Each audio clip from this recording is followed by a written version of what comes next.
ஈடு இணையற்ற பேரொளி அணைந்து விட்டாலும் தன் படைப்புகளால் அவர் பரப்பிய ஒளி வெள்ளம் ஜெகஜோதியாக காலத்தை கடந்து பிரகாசித்துக் கொண்டே இருக்கும். கைரேகை சட்டத்தால் ஒடுக்கப்பட்ட ஒரு சமூகத்தில் இருந்து பட்டிக்காடுகளை பட்டண பிரவேசம் செய்ய வைத்து உயிர் காவியங்களாக படைத்த அவரது திரை ஓவியங்களில் 16 வயதினிலே படத்தில் காதல் என்பதை மெல்லிய மயிலிறகால் நெஞ்சை வருடுவதைப் போல அமைத்து உச்சகட்ட காட்சியை படத்தை விட்டு வெளியே வருகிறவருடைய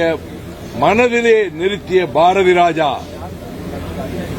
புதிய வார்ப்புகளில் இதயம் எங்கே போகிறது என்ற நினைவை ஊட்டி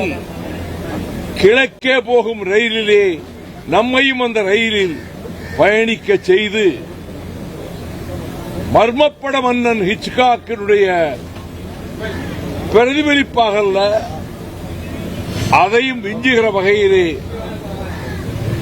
சிவப்பு ரோஜாக்களையும் ஒரு கைதியின் டைரியையும் படைத்ததோடு சாதிகளுக்கு அப்பாற்பட்டது காதல், மதங்களுக்கு அப்பாற்பட்டது காதல் என்பதை அலைகள் ஓய்வதில்லை திரைப்படத்திலே நிலைநிறுத்தியதோடு மதம் என்பது வர்ணாசிரமத்தை கடந்தது என்பதற்காக பாலுச்சாமி தேவர் என்ற பாத்திரத்தையே தன் பெயர்தான் அவர் பெயர்தான் வேதம் புதிதிலே நிலைநாட்டி ஆஸ்கார் விருது தகுதி பெறாமல் போனதுக்கு காரணம் உலகத்தில் பெரும் நடிகர் திலகம்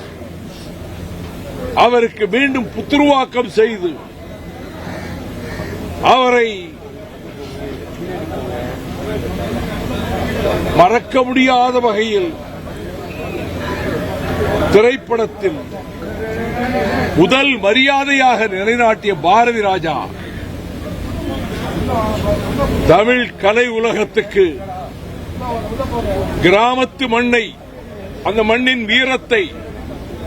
அந்த மண்ணின் சுயமரியாதை மானத்தை, பழந்தமிழர் பண்பாட்டை சித்தரித்து புதியதோர் உலகத்தை கொண்டு வந்து நிலைநாட்டினார். தமிழ் குல மறக்க முடியாத பெருந்தொண்டாற்றிய பாரதி ராஜா அவருடைய என் உயிரும் இனிய தமிழ் மக்களே என்ற குரல் அவர் மறைந்தாலும் திரைப்படங்களில் தொடங்கும் போது ஒலித்துக் கொண்டே இருக்கும். மேனியிலே மலர்கள் என்று தூவப்படுகின்றன. மலர்களை தூவியே திரைப்பட காதல் காட்சிகளை